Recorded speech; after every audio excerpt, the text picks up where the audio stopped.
أعوذ بالله من الشيطان الرجيم. بسم الله الرحمن الرحيم. الحمد لله رب العالمين، وأصلي وأسلم على من بعث رحمة للعالمين، وعلى آله وأصحابه ومن اهتدى بهديه واستنى بسنته إلى يوم الدين.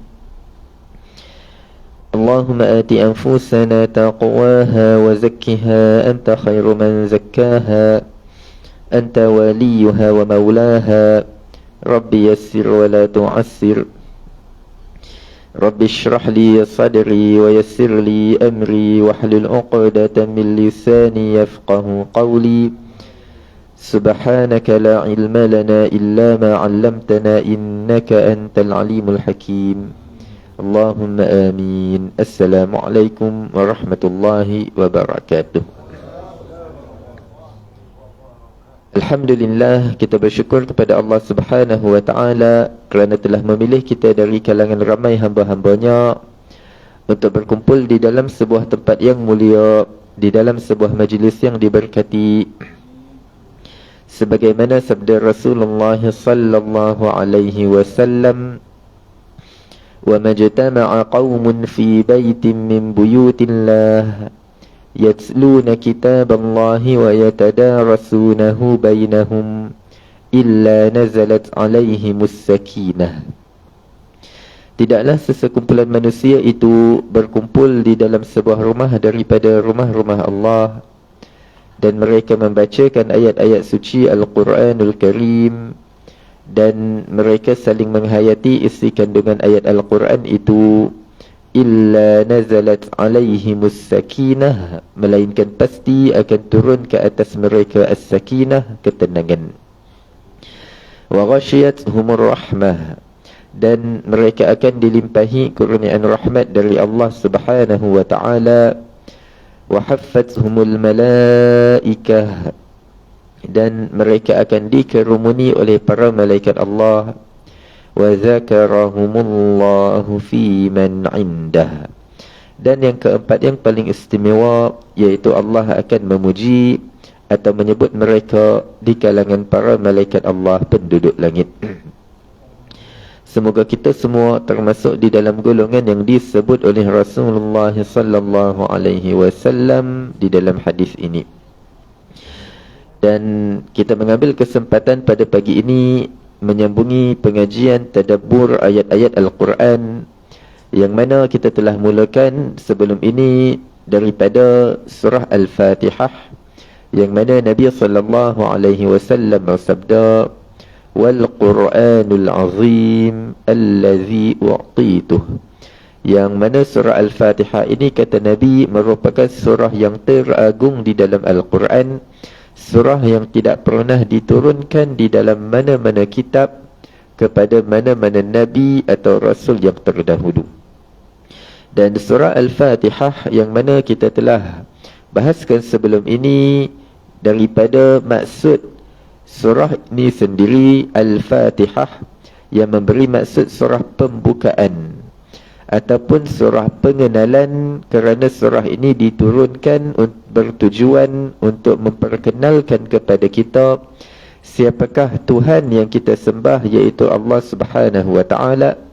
Kerana orang yang sudah kenal Allah di dalam Al-Fatihah, maka akan tertanam rasa cinta di dalam dirinya terhadap Tuhannya.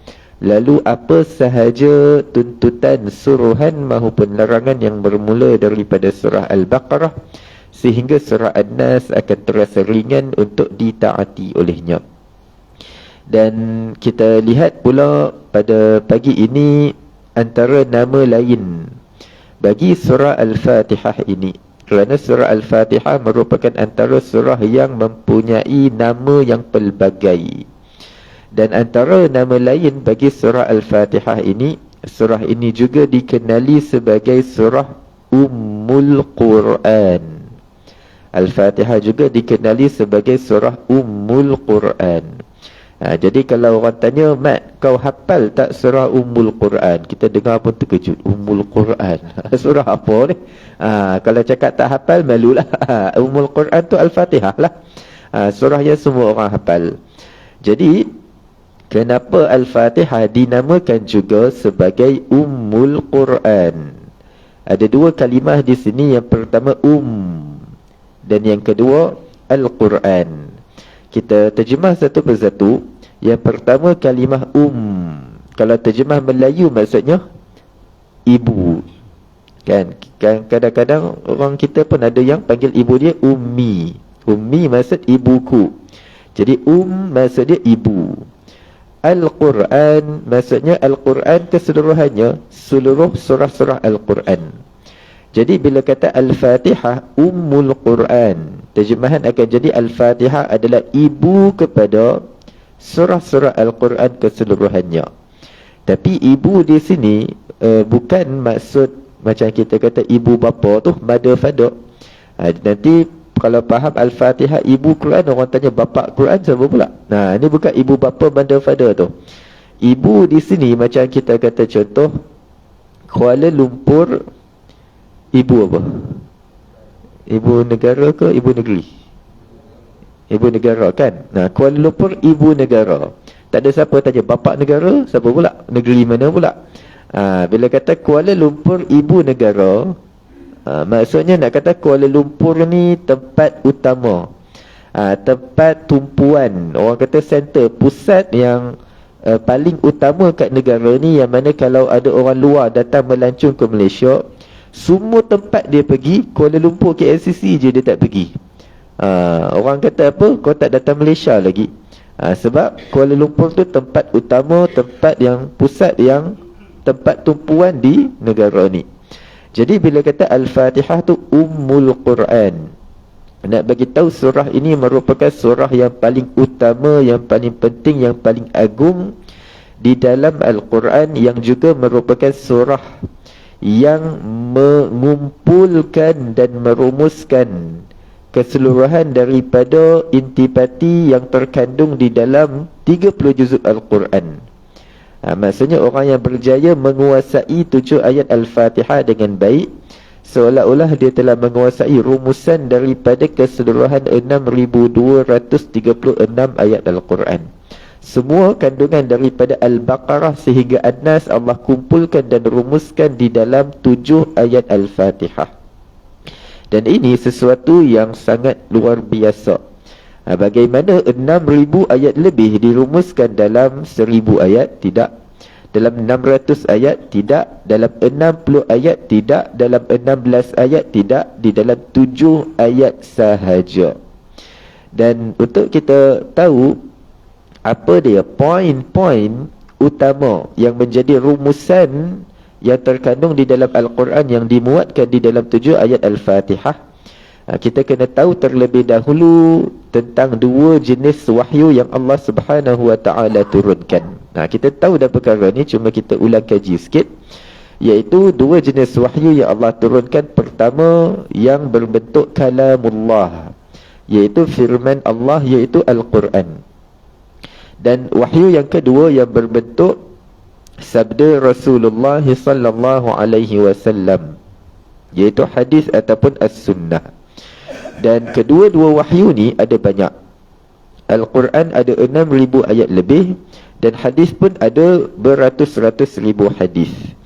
Dan kedua-dua jenis wahyu ini ada rumusannya tersendiri. Mana Al-Quran daripada Al-Baqarah sehingga An-Nas 6,000 ayat lebih ni dirumuskan di mana? Di dalam 7 ayat Al-Fatihah. Dan hadis Nabi yang beratus-ratus ribu ni juga ada Nabi SAW rumuskan di dalam sebuah hadis yang agak panjang, yang bila kita buat perbandingan nanti kita akan dapati poin yang dirumuskan dalam hadis itu sama dengan poin yang dirumuskan di dalam 7 ayat Al-Fatihah. Dan lebih menakjubkan, kita akan dapati semua poin yang disebut di dalam hadis itu semua orang Islam hafal. Walaupun mungkin dia tak hafal sebiji lafaz hadis tu yang panjang tu, tapi poin-poin utama dalam hadis itu semua orang Islam hafal, sebagaimana Al-Fatihah semua orang Islam hafal. Jadi kita tengok dahulu hadis itu secara ringkas, kemudian kita buat perbandingan dengan 7 ayat Al-Fatihah. Hadis itu yang merupakan hadis yang diriwayatkan oleh Imam Muslim, yang daripada sahabat yang bernama Umar ibn al-Khattab radhiyallahu anhu. Dia menceritakan, bainama nahnu julusun 'inda an-nabiy sallallahu alaihi wasallam. Dia kata, pada suatu hari sedang kami duduk bersama dengan Nabi sallallahu alaihi wasallam di Madinah, di Masjid Nabawi. Iz tala'a alaina rajulun. Kata dia, tiba-tiba muncul seorang lelaki. Syadidu bayadis thiyab, syadidu sawadis sya'ar. Seorang lelaki yang berpakaian serba putih dan rambut yang hitam berkilat. Lalu kata Umar lagi, la yura alaihi atharus safar. Yang tidak kelihatan pada dirinya kesan-kesan musafir. Maknanya apa? Kalau dia orang musafir dan dia pakai baju putih, mesti ada kesan-kesan debu pada pakaian dia. Tak nampak putih betul-betul dah. Lagi-lagi kat tanah Arab padang pasir. Dan kalau dia orang musafir, rambut dia yang hitam berkilat tu pun mesti ada kesan-kesan debu. Tapi masalahnya kata Umar, dia pakaian serba putih, bersih dan rambut hitam berkilat, tak nampak kesan-kesan musafir. Maknanya sekali tengok dia ni orang musafir ke bukan musafir? Bukanlah. Dah pakaian serba putih, tak nampak kotor lezung. Tapi masalahnya kata Umar, wala ya'rifuhu minna ahadun. Tidak ada seorang pun di antara kami yang kenal dia. So kalau dia orang musafir dan pakaian dia tak ada langsung kotor, maknanya dia mesti orang Madinah dan ada orang kenal dia. Masalahnya tak ada siapa kenal dia. Kalau tak ada siapa kenal dia, mesti dia bukan orang Madinah, dia orang luar musafir. Masalahnya tak ada tanda musafir pada pakaian pada diri dia. Lalu lebih menghairankan lagi kata Umar, bila dia dah masuk masjid, hatta jalasa ila Nabi sallallahu alaihi wasallam. Dia terus menuju ke arah Nabi sallallahu alaihi wasallam, fa asnada rukbatayhi ila rukbatayhi wa wada'a kaffayhi ala fakhidhayhi. Dia terus duduk dekat Nabi dan dia rapatkan lututnya dengan lutut Nabi dan dia letak tangannya di atas pahanya. Nak bagi tahu dia duduk dengan sopan lah. Lalu, dan ini menghairankan kenapa? Kerana orang ni pertama kali datang ke Madinah. Dan biasanya kalau orang luar datang ke Madinah nak jumpa Nabi, mereka akan tanya orang ramai, yang mana satu Nabi, tolong tunjuk aku nak jumpa. Sebab zaman tu mana ada live stream apa semua, mana ada tengok Nabi kat TV apa semua, tak ada. Jadi siapa yang tak pernah datang ke Madinah dan bukan berasal dari Mekah, memang tak kenal Nabi. Dengar-dengar khabar angin, ada orang mendakwa sebagai Nabi apa semua, nak pergi jumpa tapi tak pernah tengok, tanya orang mana satu lelaki itu. Tapi lelaki ni datang ke Madinah pertama kali dan terus menuju ke arah Nabi seolah-olah dah kenal lama dah. Lalu dia pun bertanyakan beberapa soalan yang mungkin kita pernah dengar, iaitu dia bertanya soalan pertama, akhbirni anil Islam. Dia kata, bagi tahu aku rumusan tentang agama Islam, tentang Islam itu sendiri. Lepas tu dia tanya, akhbirni anil iman, bagi tahu aku rumusan tentang keimanan. Dia nak rumusan aja. Maknanya dia bagi tahu aku singgah kejap aja, lepas ni aku nak balik. Bagi tahu aku benda-benda yang rumusan. Lalu dia tanya beberapa perkara tambahan, soalan tambahan seperti dia tanya, akhbirni anil ihsan, bagi tahu aku tentang ihsan, bagi tahu aku tentang kiamat, tentang tanda-tanda kiamat.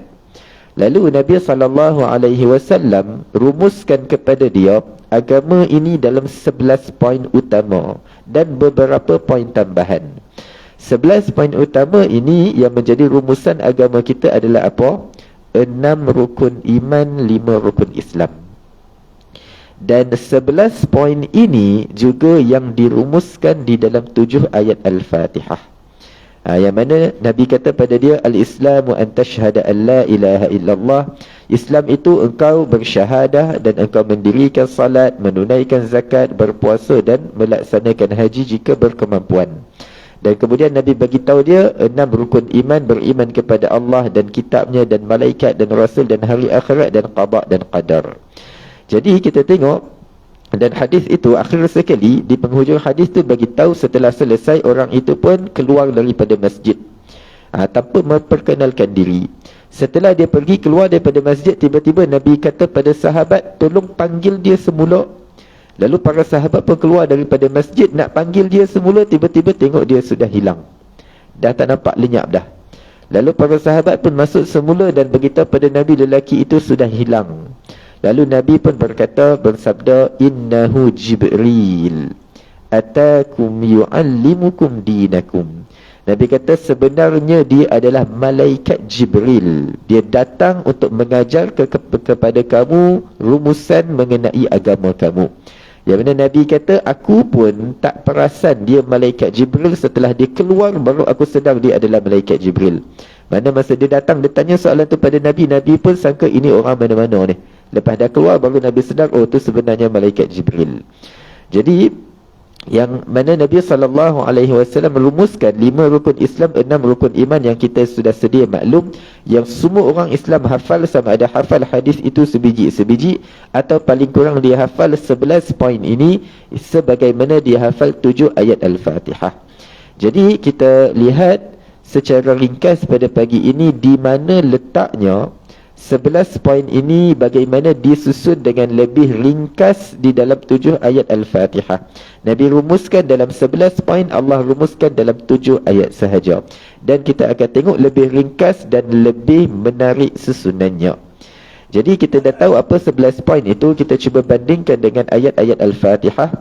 Dari awal, setelah Bismillahirrahmanirrahim, Allah berfirman, Alhamdulillahi Rabbil Alamin. Alhamdulillah, segala puji bagi Allah. Ayat ini, segala puji bagi Allah, nak cerita tentang beriman kepada malaikat ke beriman kepada hari kiamat. Segala puji bagi Allah, nak cerita tentang beriman kepada malaikat ke kepada hari kiamat. Ini namanya soalan tahap kesedaran. Sebab subuh-subuh, pagi-pagi ada aircon apa semua, dia kalau tanya beriman kepada malaikat ke beriman kepada hari kiamat, soal ayatnya Alhamdulillah, segala puji bagi Allah. Maksudnya beriman kepada Allah. Jadi kalau jawapannya beriman kepada Allah, maksudnya tahap kesedaran masih tinggi di pagi-pagi subuh ni. Jadi pertama sekali, segala puji bagi Allah, yang ini nak mewakili rukun iman yang pertama, beriman kepada Allah. Dan apa dia perincian tentang beriman kepada Allah, apa dia tuntutan beriman kepada Allah, dan apa dia perkara yang boleh membatalkan keimanan kepada Allah. Segala perincian tentang rukun iman pertama ini tidak akan diceritakan di dalam Al-Fatihah. Kenapa? Kerana Al-Fatihah adalah Ummul Quran, rumusan Al-Quran. Jadi bila kata rumusan, sebut poin-poin utama sahaja, segala perincian akan bermula daripada surah Al-Baqarah sehinggalah akhir Al-Quran. Jadi itu pertama, Alhamdulillah, nak mewakili dan merumuskan rukun iman pertama, beriman kepada Allah. Kemudian sambung ayat ni lagi, Rabbil Alamin, Tuhan sekalian alam. Rabb, Tuhan merujuk kepada Allah. Al-Alamin, sekalian alam tu apa? Semua makhluk ciptaan Allah kita, manusia, kucing, haiwan, binatang, langit, bumi, apa semua. Tapi antara banyak-banyak spesies Al-Alamin, sekalian alam, makhluk ciptaan Allah ni, ada 3 makhluk yang berakal yang banyak disebut di dalam Al-Quran. 3 makhluk berakal ni apa dia? Pertama, manusia, dan yang kedua jin, dan yang ketiga malaikat. 3 makhluk ni kita tengok antara manusia, jin, malaikat, siapa yang Allah pilih untuk masuk rukun iman? Ada tak antara rukun iman kita beriman kepada manusia? Ada ke tak ada? Tak ada. Sebab apa? Dah kita sendiri manusia. Apakah kita perlukan dalil dan hujah untuk buktikan kewujudan manusia? Mat, kau percaya tak kewujudan manusia? Tanya balik, dah kau tu apa beruk? Jadi contoh je lah. Jadi kita dah manusia, nak bukti apa lagi, dalil lagi yang wujudnya manusia. Jadi manusia tak payah masuk rukun iman, tersingkir awal-awal dah. Ada 2 lagi makhluk, jin dengan malaikat, yang mana kedua-dua makhluk ni ada persamaan dari satu sudut, iaitu dua-dua ni adalah makhluk ghaib pada kita, makhluk halus. Kita tak nampak jin, kita tak nampak malaikat secara umum. Jadi antara 2 ni, jin dengan malaikat, siapa Allah pilih masuk rukun iman?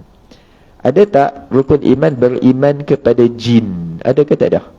Tak ada. Walaupun jin ada disebut dalam Quran, tapi yang ada dalam rukun iman adalah beriman kepada malaikat. Kenapa malaikat dapat masuk dalam rukun iman, jin tak dapat masuk rukun iman? Tak ada ke jin nanti protes, buat demonstrasi angkat sepanduk kata kami tak puas hati, pasal apa kami tak masuk rukun iman, malaikat dapat masuk rukun iman? Kita tengok, kita kena faham kenapa malaikat rukun iman dan jin bukan rukun iman. Bila kata rukun, apa makna rukun tu? Bila kata rukun, maknanya benda tu sesuatu yang sangat-sangat penting. Bila kata contoh, dalam salat kita ada yang rukun dan ada yang bukan rukun. Contoh, baca Al-Fatihah dalam salat itu rukun. Tetapi contoh baca surah lain selepas Al-Fatihah bukan rukun. Maksudnya apa? Kalau dia salat, dia tak baca Al-Fatihah, sah ke salat dia? Tak sah. Sebab apa? Fatihah tu rukun, maknanya sangat penting. Kalau tak buat, batal salat dia. Adapun perkara lain, angkat tangan ketika takbir ataupun bertasbih ketika rukuk dan sebagainya, bukan rukun. Kalau dia tak buat, rugilah pahala, tapi tidak menjejaskan salat dia tak batal.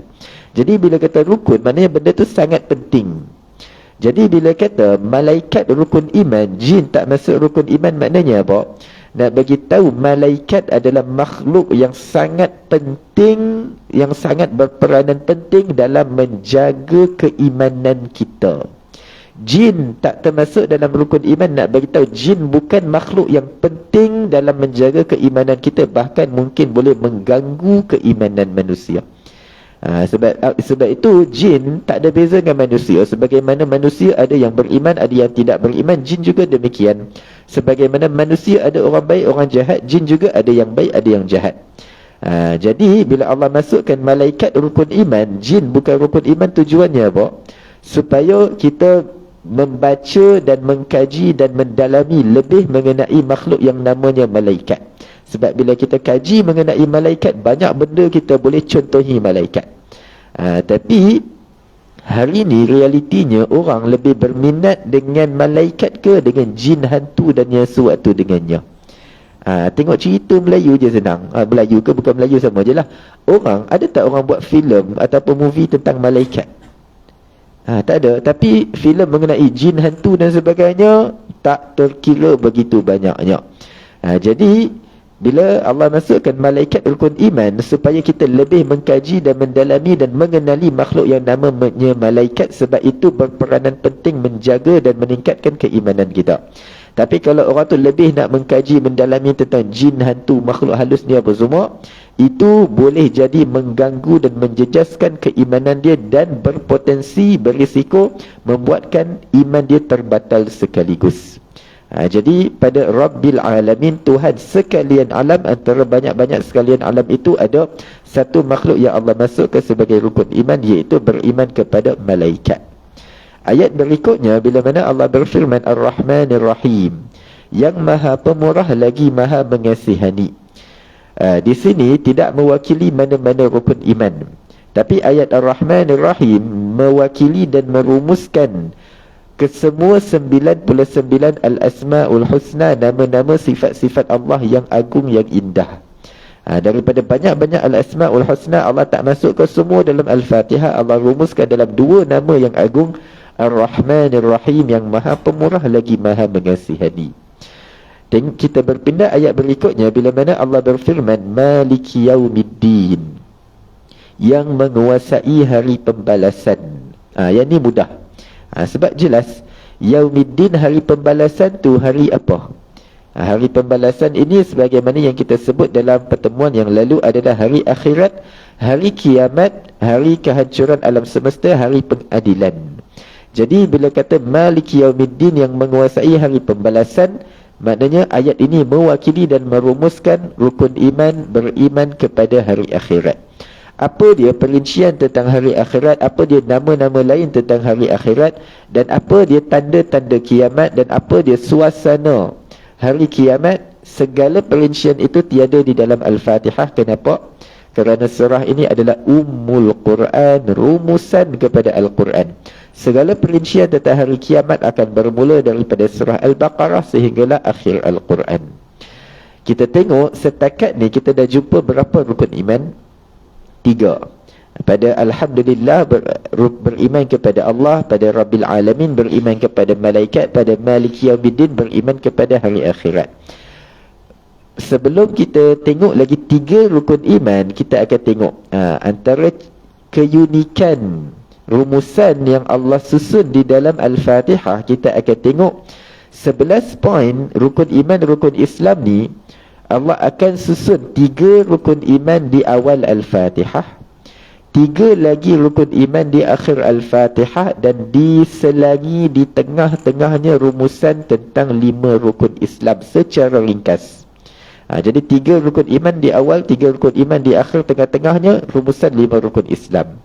Iaitu pada ayat Iyyaka na'budu wa iyyaka nasta'in. Ayat ni ada 2 bahagian. Iyyaka na'budu yang bermaksud akan dikau kami abdikan diri. Perkataan na'budu daripada perkataan ibadah. Maknanya kita berjanji, berikrar nak beribadah hanya kepada Allah. Dan ibadah dalam agama Islam terlalu banyak. Mungkin kita hidup berpuluh tahun sampai mati pun ada lagi ibadah-ibadah yang tak sempat kita lakukan. Tapi antara banyak-banyak ibadah dalam agama kita, apa dia ibadah yang paling utama, yang sekurang-kurangnya orang yang mengaku Islam mesti usaha menunaikannya sebelum dia meninggal dunia? Itulah 5 ibadah yang merupakan rukun Islam: syahadah, dan salat, dan menunaikan zakat, dan berpuasa, dan menunaikan haji jika berkemampuan. Tu Iyyaka na'budu merumuskan 5 rukun Islam yang utama. Daripada 5 rukun Islam ni, amalan mana satu yang akan disoal pertama sekali di akhirat? Hari akhirat nanti Allah nilai puasa dulu ke zakat dulu? Mana satu? Amalan pertama daripada rukun Islam ni, bahkan daripada segala amalan lain, yang pertama yang akan dihitung di hari akhirat adalah salat. Sebab tu Allah sebut lepas tu wa iyyaka nasta'in, akan dikau kami mohon pertolongan. Apa kaitan wa iyyaka nasta'in mohon pertolongan? Apa kaitan dengan salat? Kerana salat itu merupakan amalan yang berpotensi besar untuk mendapat pertolongan daripada Allah. Banyak ayat nanti kita jumpa bila nak minta pertolongan kepada Allah, Allah ajar dengan cara sabar menghadapi ujian itu dan istiqamah menunaikan salat. Bila orang itu salat, dia berdoa di dalam sujudnya, Allah akan berikan pertolongan kepadanya.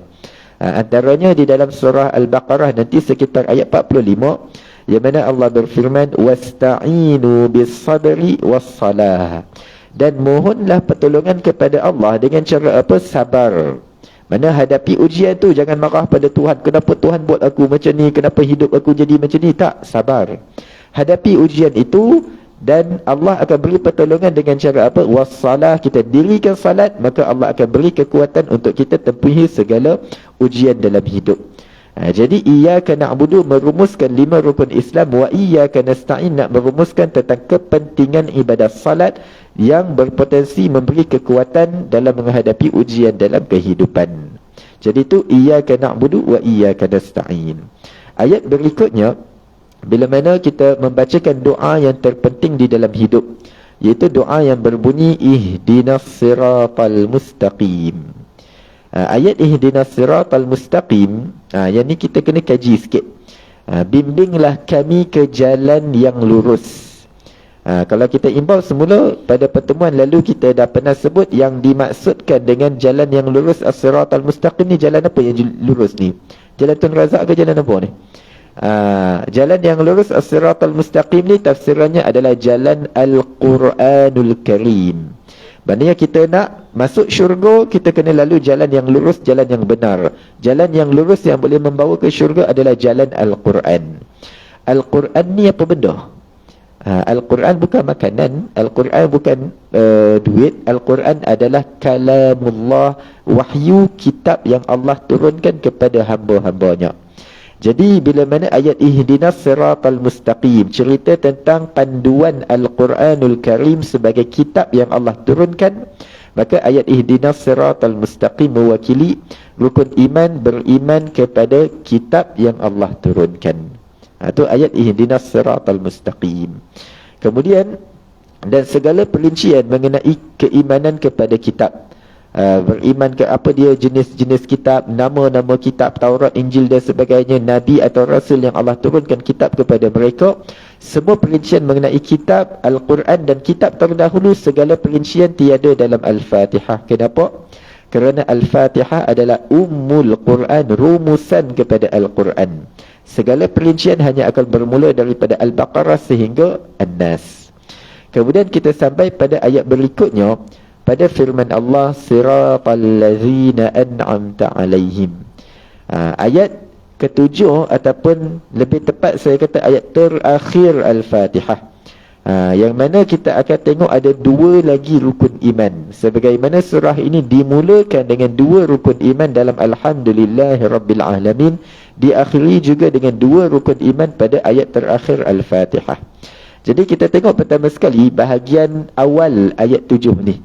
Siratal ladzina an'amta alaihim, jalan orang-orang yang engkau beri nikmat syurga ke atas mereka. Nikmat yang dimaksudkan dalam ayat ni bukan nikmat dunia, tapi nikmat syurga. Sebab nikmat dunia semua orang dapat. Orang baik dapat, orang jahat dapat, orang Islam dapat, orang kafir dapat. Tapi nikmat syurga yang istimewa, yang hanya dapat kepada orang yang taat kepada Allah. Kita tengok ayat ni bila sebut tentang allazina an'amta alaihim, orang-orang yang mendapat nikmat syurga, Allah ada sebut tak siapa dia orang yang dapat nikmat syurga? Tak ada lagi, umum sahaja. Sebab Al-Fatihah ni rumusan Ummul Quran. Jadi kita nak tahu siapa dia orang yang ahli syurga, allazina an'amta alaihim ni. Allah jelaskan dalam banyak tempat. Antaranya yang paling mirip dengan ayat Al-Fatihah ini adalah ayat di dalam surah An-Nisa, ayat 69. Ayat yang saya rasa semua orang hafal. Ataupun kalau tak hafal lengkap ayat ni pun, mungkin ujung-ujung ayat semua orang hafal. Jom kita buktikan. Ayat 69 surah An-Nisa, yang mana Allah berfirman, "Wa man yuti'illaha war rasul fa ulaika ma'al ladzina an'ama Allahu 'alaihim minan nabiyyin was-siddiqin wasyuhada'i wassalihin wa hasuna ulaika rafiqa." Kan hafalkan ujung ayat tu sekurang-kurangnya. Kita tengok ayat ni, ayat 69 surah An-Nisa, sememangnya nak memperincikan ayat ke-7 Al-Fatihah. Ayatnya sangat mirip. Al-Fatihah punya ayat allazina an'amta alaihim. Ayat An-Nisa allazina an'amallahu alaihim. Beza sikit aja. Jadi dekat ayat ayat An-Nisa tu Allah sebutkan ahli syurga yang allazina an'amta alaihim, yang dapat nikmat daripada Allah ni, ada 4 golongan. Kita nak masuk syurga, kita kena pilih masuk satu daripada 4 golongan ni. Tak ada yang kelimanya. Tak ada, aku tak minat lah 4 grup ni, aku nak masuk grup lain lah. Tak ada dah, 4 golongan ni, satu daripada 4. Siapa dia? Yang pertama Allah sebut minan nabiyyin. Yang pertama adalah para nabi. Dan kemudian yang kedua adalah as-siddiqin, orang yang segera beriman dengan Nabi tanpa berfikir panjang. Dan kemudian asy-syuhada, orang yang syahid di jalan Allah. Dan yang keempat as-salihin, orang yang salih. Kita tengok 4 golongan ni, mereka lah siratal ladzina an'amta alaihim, orang yang akan mendapat nikmat syurga. Daripada 4 golongan ahli syurga ni, agak-agak golongan yang mana satu yang akan masuk syurga pertama sekali? Siapa masuk syurga dulu? As-siddiqin masuk dulu ke? Syuhada dulu ke? As-salihin dulu? Kita tengok dalam ayat An-Nisa ni, Allah senaraikan daripada 4 ni, Allah sebut siapa dulu? Ma'allazina an'amallahu alaihim minan nabiyyin, dari kalangan para nabi. Dari kalangan 4 golongan ni, yang pertama akan masuk syurga adalah para nabi. Dan yang pertama yang akan mengetuk pintu syurga adalah Nabi kita, junjungan besar kita, Nabi Muhammad sallallahu alaihi wasallam. Jadi bila mana ayat siratal ladzina an'amta alaihim sebut tentang 4 golongan ahli syurga ini, dan yang pertama yang masuk syurga adalah para nabi, maka ayat ini mewakili dan merumuskan rukun iman, beriman kepada Nabi ataupun Rasul yang Allah subhanahu wa ta'ala pilih dan lantik mereka.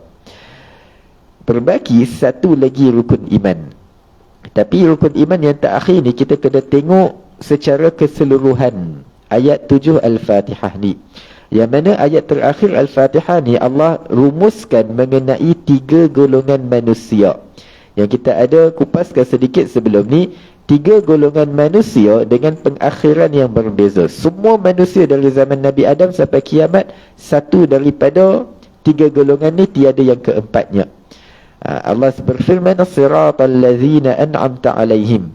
Ni golongan pertama, golongan yang mendapat nikmat syurga, yang orang yang paling bertuah. Kemudian golongan kedua, golongan al-maghdubi alaihim, golongan yang dimurkai ke atas mereka, yang dihumban ke dalam neraka. Kemudian golongan ketiga, golongan ad-dhalin, golongan yang tersesat. Tersesat tak payah tanyalah, sesat ke syurga, ke neraka lah. Mana ada orang tersesat ke syurga? Dia jalan-jalan, nak sampai dah dekat pintu syurga, dia sampai-sampai, malaikat cakap, selamat datang, ahlan wa sahlan, tahniah, tuan dah selamat sampai dah. Dia tanya jajak tuan malaikat, ni tempat apa ni? Malaikat kata, ni syurga lah. Dia kata, jajak silap saya tadi nak ke neraka, tersesat ke syurga, macam mana? Tak ada. Orang yang nak ke neraka tersesat ke syurga tak ada. Yang adanya dia nak ke syurga, silap jalan, tersesat ke neraka. Jadi Allah tak payah sebut ad-dhalina ilan nar, orang yang tersesat ke neraka. Boleh faham terus. Ad-dhalin, orang yang tersesat, maknanya tersesat ke neraka, tak ada orang tersesat ke syurga. Jadi 3 golongan ni Allah rumuskan mengenai 3 golongan manusia dengan 3 pengakhiran, 3 nasib yang berbeza. Ada yang ke syurga, ada yang dimurkai, dihumban ke dalam neraka, ada yang nak ke syurga tetapi akhirnya tersilap jalan, terjatuh ke dalam neraka. 3 golongan dengan 3 pengakhiran dan nasib yang berbeza ni yang kita sebut sebagai takdir. 3 takdir manusia yang berbeza. Jadi bila kata ayat ni merumuskan tentang takdir manusia, maka ayat ini mewakili dan merumuskan rukun iman yang terakhir, iaitu beriman kepada qada dan qadar Allah Subhanahu wa ta'ala. Jadi itu kita lihat bagaimana surah Al-Fatihah ini dinamakan sebagai Ummul Quran, ibu kepada surah-surah Al-Quran, sebagai kiasan kepada Al-Fatihah ini mengumpulkan dan merumuskan semua intipati daripada 6,000 lebih ayat Al-Quran, dan semua surah selepas itu daripada Al-Baqarah sampai An-Nas, semuanya ibarat anak kepada Al-Fatihah. Bukan anak betul-betul lah, kiasan. Sebab bila kata ibu, daripada ibu tu lahir anak pertama, anak kedua, anak ketiga, ramai. Jadi daripada Al-Fatihah, semua surah selepas Al-Fatihah bukan surah yang sendiri, yang asing, tapi semua surah itu merupakan surah yang akan memperincikan setiap poin yang terkandung dengan padat di dalam 7 ayat Al-Fatihah. Surah Al-Baqarah, kenapa surah Al-Baqarah menjadi surah yang terpanjang di dalam? Merungkaikan segala rahsia yang ada di dalam Al-Fatihah. Sebab tu Al-Baqarah menjadi surah yang terpanjang, sebab tugasan terlalu banyak nak syarahkan Al-Fatihah, yang dirumuskan dengan sangat padat. Lalu Al-Baqarah tak semangat, suara habis. Jadi suara kurang sikit bagi-bagi ni. Jadi ayat Al-Baqarah ni akan memperincikan Al-Fatihah dalam kadar 286 ayat tu maksimumnya. Sampai maksimum 286 ayat Al-Baqarah, serahkan tugas kepada Ali Imran pula, yang akan merungkaikan dan mensyarahkan Al-Fatihah dalam kadar 200 ayat. Habis 200 ayat, Ali Imran serahkan tugasan kepada An-Nisa, kemudian disambung oleh Al-Ma'idah. Kita perasan makin jauh kita pergi dalam Quran, surah-surah Al-Quran daripada panjang makin sikit, makin pendek sampai 3 kul makin pendek. Sebab apa? Sebab lama kelamaan tugasan nak mensyarahkan Al-Fatihah makin berkurangan, makin sedikit. Al-Baqarah dia surah pertama, tugasan banyak, jadi dia ambil sampai 286 ayat. Lepas tu Ali Imran, tugasan dah makin sedikit, bilangan ayat makin kurang 200. Lepas tu sampai akhir Quran, sampai Juz Amma, tugasan dah tak banyak, maka surah-surah di akhir Al-Quran tinggal nak memperincikan Al-Fatihah dalam bilangan ayat yang tidak banyak, yang sedikit sahaja. Jadi itu yang kita lihat sedikit mengenai keistimewaan dan keagungan Al-Fatihah yang digelar sebagai Ummul Quran. Bila kita tengok perkara sebegini, antara manfaat yang kita dapat adalah kita nampak Al-Fatihah ni bukan surah yang tiada nilainya. Kadang-kadang orang anggap Al-Fatihah ni adalah Al-Fatihah apa sangat. Jom kita pergi mengaji Quran, kita belajar tafsir surah apa? Al-Fatihah. Aku ingat Al-Kahfi ke, Al-Mulk ke, nak yang surah yang dia rasa gah. Al-Fatihah tu budak kecil bagi belajar. Aku belajar Al-Fatihah. Jadi kadang-kadang orang tak nampak keistimewaan Al-Fatihah, membuatkan dia tak sangat menghargai surah ini, padahal ini adalah surah yang teragung yang mengandungi rahsia yang sangat-sangat istimewa, yang mana semua surah lain semuanya bergantung kepada Al-Fatihah, semuanya berkaitan dengan ayat-ayat Al-Fatihah dan akan kembali dan memperincikan surah-surah ayat-ayat Al-Fatihah ini. Jadi itu sedikit sebanyak yang kita kongsikan mengenai nama lain Al-Fatihah, Ummul Quran, dan sebenarnya ada beberapa nama lagi seperti As-Sab'ul Mathani, As-Salah, Ar-Ruqyah dan lain-lain. Tapi itu kita tangguhkan waktu lain lah. Kan saya sambung juga lagi. Sekarang ada yang marah dengan saya, lepas tu apa jadi dengan saya tak tahu. Lepas tu semua pun buat tahlil untuk saya dan Al-Fatihah. Bila saya dah lah tak berapa sihat. Lepas tu jadi itu sedikit sebanyak yang sempat kita kongsikan pada pagi yang mulia ini. Dan saya mohon maaf atas segala kekurangan dan kesilapan, dan juga kerana suara kurang baik pada pagi ini. Dan semoga apa yang kita kongsikan ini bermanfaat dan kita kongsikan juga dengan kawan-kawan kita yang lain. Dan sesiapa yang ingin dapatkan perincian bagi penghayatan 7 ayat Al-Fatihah, yang belum dapatkan boleh dapatkan buku Nota Tadabbur Al-Fatihah yang saya ada bawa sedikit lagi, dan dengan sumbangan seikhlasnya untuk Mahat Tafiz Al-Itqan di Taman Nirwana Ampang. Dan kami mengucapkan jazakumullahu khairan, semoga Allah membalas dengan yang lebih baik di sisinya, dengan keberkatan di dalam rezeki, kesihatan pada tubuh badan, serta ketenangan di dalam kehidupan. Dan kita tangguhkan majlis kita pada pagi ini dengan tasbih kafarah. Subhanakallahumma wa bihamdik, ashhadu an la ilaha illa ant, astaghfiruka wa atubu ilaik. Wa sallallahu ala sayyidina Muhammad wa ala alihi wa sahbihi wa sallam. Walhamdulillahi rabbil alamin. Wassalamu alaikum warahmatullahi wabarakatuh.